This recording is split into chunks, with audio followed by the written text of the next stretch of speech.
विवेक सक्सेना है। मैं senior plastic and cosmetic surgeon हूँ। केजीएमसी लखनऊ से पास आउट हूँ। इस समय दिवा क्लिनिक के नाम से हमारा गोमती नगर में मिठाई वाली क्षेत्र में अपना क्लिनिक है, निजी क्लिनिक है। तो आज विश्व प्लास्टिक सर्जरी दिवस पे 15 जुलाई को जो एक वर्ल्ड प्लास्टिक सर्जरी डे के रूप में मनाया जाता है, आईएमए भवन में एक सीएमई का आयोजन किया गया, जिसका हमारा मेन उद्देश्य था कि समाज में प्लास्टिक सर्जरी के प्रभाव को हम लोग बता सकें, समाज में जागरूकता ला सकें कि प्लास्टिक सर्जरी क्या है। तो प्लास्टिक सर्जरी जनरली लोग समझते हैं कि चेहरे के सौंदर्यीकरण के लिए है, चेहरा बदलने के बहुत सारे मिथ्स हैं, भ्रांतियां हैं, एंटी एजिंग ट्रीटमेंट है, जबकि सत्य ऐसा नहीं है। एक बहुत बड़ा पोर्शन प्लास्टिक सर्जरी का हमारा रिकंस्ट्रक्शन का है, जिसे major portion burns and trauma है।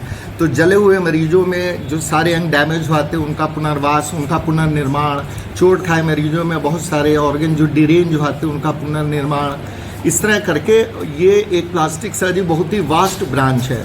तो हमारे सरकारी महकमे में केजीएमयू की तरफ से सीएमई का आयोजन किया गया था। इसमें कई सारे डॉक्टर्स आए थे, उन्होंने अलग अलग विषय पे अलग अलग जागरूकता दी। नेमली एक डॉक्टर साहब ने बताया मैं प्रिवेंशन ऑफ बर्न कैसे करना चाहिए, जले हुए मरीजों को कैसे बचाव कर सकते हैं, है ना। अगर जल जाते हैं तो उस पर सिर्फ हमें टैप का पानी डालना चाहिए, तुरंत पानी डाल के धोना चाहिए, ठंडा पानी नहीं डालना चाहिए, तेल नहीं डालना चाहिए। तो किस तरह बच्चों को हम बर्न से बचा सकते हैं, तो प्रिवेंशन ऑफ बर्न पे बोला।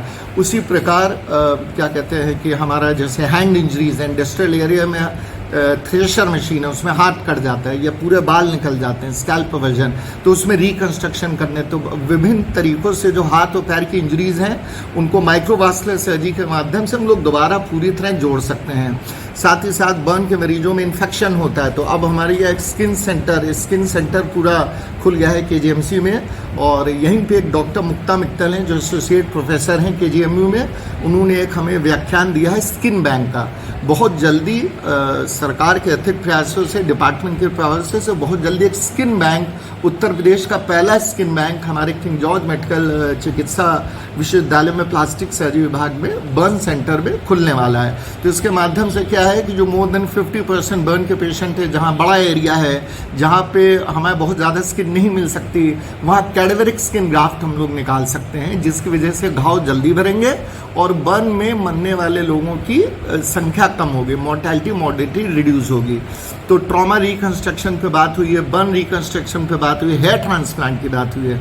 मेरा मुख्य क्षेत्र मेनली हेयर ट्रांसप्लांट है, गंजों में बालों का प्रत्यारोपण। तो तेजाब पीड़िता, एसिड अटैक सर्वाइवर में हम लोग निःशुल्क हेयर ट्रांसप्लांट कर रहे हैं। उनका आईब्रो का निर्माण, पुरुष है तो मूंछें और दाढ़ी का निर्माण, आईब्रो का मेल फीमेल हेयरलाइन का निर्माण, तो हमारी दिवा क्लिनिक में और जितने भी सरकारी संस्थान है जैसे एसजीपीआई केजीएमसी, यहाँ तेजाब पीड़िता या एसिड अटैक सर्वाइवर में सारी सर्जरीज का निःशुल्क उपचार किया जा रहा है। तो ये संदेश इस मंच के माध्यम से प्लास्टिक सर्जरी दिवस पर हम जनता को देना चाह रहे हैं। बहुत सारी भ्रांतियां हैं, जैसे प्लास्टिक सर्जरी से पूरा चेहरा बदल जाता है, ऐसा नहीं है। इन भ्रांतियों को दूर किया गया है।